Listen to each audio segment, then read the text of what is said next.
So you can leave the soften at whatever you like. Let me see what it, maybe not.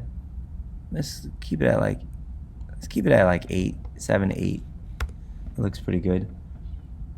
And then next thing I want to do is on the left hand side, I want to make sure I click the contour box. All right, so that adds a little bit. So I have my highlight mode, my shadow. All right, it looks pretty good. All right, so I'm going to click OK now.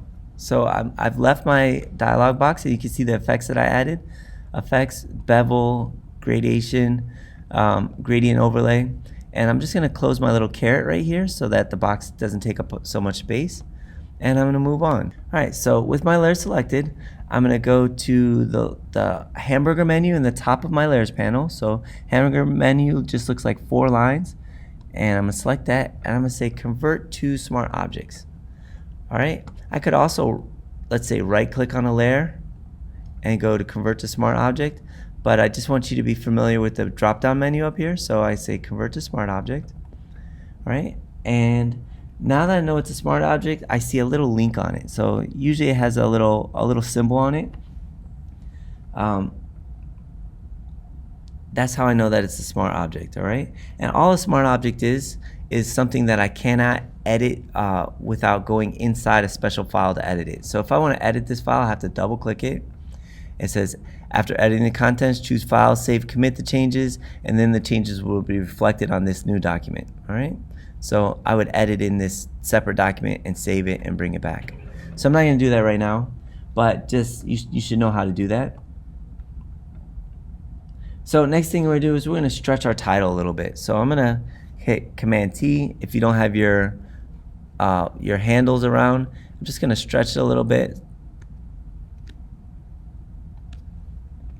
I horizontally stretch it just to make it go across the page a little bit better, and then I'm going to click check mark.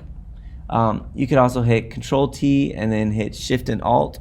Shift and Alt will allow you to drag it from the center so that you don't have to recenter it on your page. So again, to recenter it on your page, you move tool, select Control A, and then click Align horizontally, and so now I know it's centered again. All right, so what we're going to do is we're going to make 3 copies of this title. So I'm going to make sure I have my layer selected, and then I'm going to go down to my keyboard and hit Control J. That gives me 1 copy, 2 copy, and 3 times. So I have 3 copies of the same thing. All right, name the top copy original. So I'm going to title original. So I just double click on my text on the layer, and that allows me to edit the text. The one below it, I'm going to title a motion blur. And the one below that, I'm going to title radial blur. So we're titling these very descriptively so that we know radial blur actually short.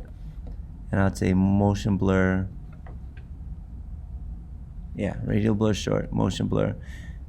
And then for this last one, we're going to title it radial blur long. Radial blur long.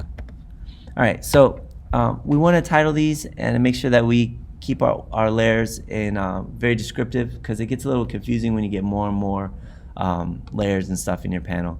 And again, you can always drag up your panel a little bit. The 2 ones that we really like to use on a project like this would be your history and your layers. If you want to close out some of those other ones, you can just click on them and make them smaller, because we don't really use these as much in this layout, in this design.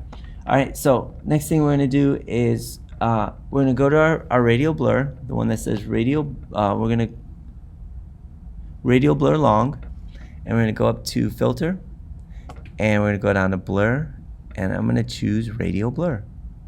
All right, so with radial blur, we're going to change our amount to 100.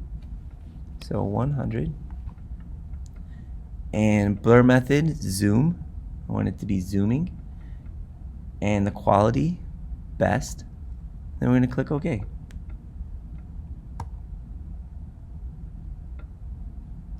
All right, so that gives us a nice zooming on our on our text, so it's coming out. Next, we're going to go to the layers panel, and we're going to decrease the opacity of this to 50%. So I'm up here at the top of the layers panel. I'm going to change that to 50% and hit enter. All right, so that knocks it back a little bit so it's not as jarring. Next, we're going to go to radial blur short. So I'm going to close my caret so it saves space on my layers panel. I'm going to click on this, go back up to filter, go down to blur, radial blur.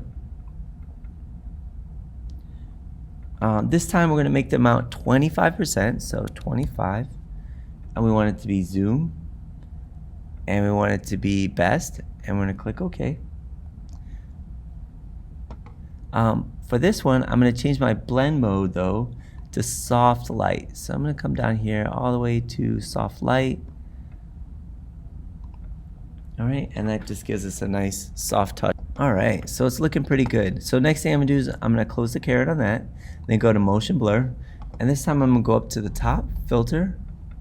I'm gonna go down to motion blur, so motion blur, and I'm gonna change my rotation dial right here, so it's similar to that of my text. So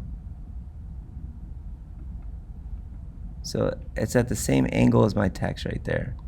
So mine is at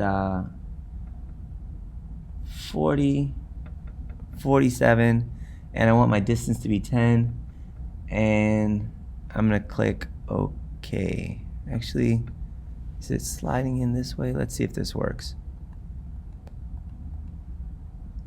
All right, so I'm gonna close that caret. Next thing I'm gonna do, we'll add in a foggy mist, all right, in the background. So I'm gonna go to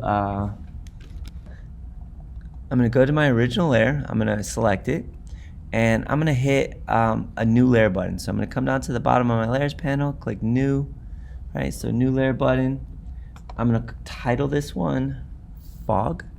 So double click it and write fog. Oops, got my caps lock on.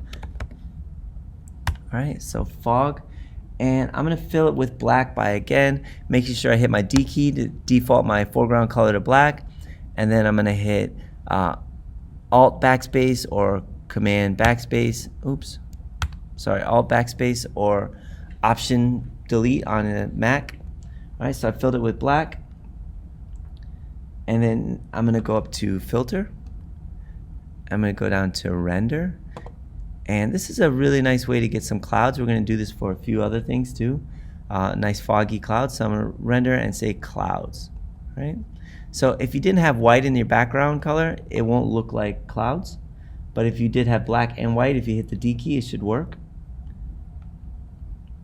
And we're going to change the blend mode of this to overlay. All right? So you can see the clouds peering through the fog peering through the lights of the monster text at the top, which looks very nice. All right, so with our fog, I'm gonna go to my original layer, and this time what I'm gonna do is I'm gonna try to fade out this text towards the bottom into blackness a little bit more. So I'm gonna click my mask button at the bottom, and that adds a mask to the side of it. And I'm gonna go to my brush tool over here, change my brush size. I wanna make sure that my hardness is at 0. So I'm going to put a brush at about 400 pixels, and I want to make sure my hardness was 0. And I'm going to change my opacity at the top in my options bar to 80%, right? Because I don't want it to be too strong on this right here. So I'm going to hit F5 on my keyboard to open my brush panel. So, or you can click right here and open your brush panel. And you want to make sure that nothing is selected aside from smoothing. So smoothing should be the only one selected, and it is. Make sure that's on.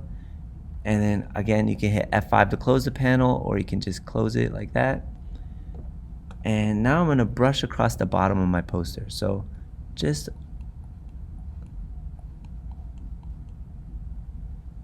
I just faded out the bottom of my poster a little bit so that monster and poster blends in. If you did a little bit too much, you can always add it back in. I think mine's a little bit too much. I'm going to lower my opacity a little bit more. I'm going to fade it back in and then fade out again, because I don't want it to be too much. All right, so that looks good. And all right, so it looks good. So our motion blur layer is back on normal, and our original layer is at normal, but we have a mask on both of them to kind of blend it out. All right, so that is our text.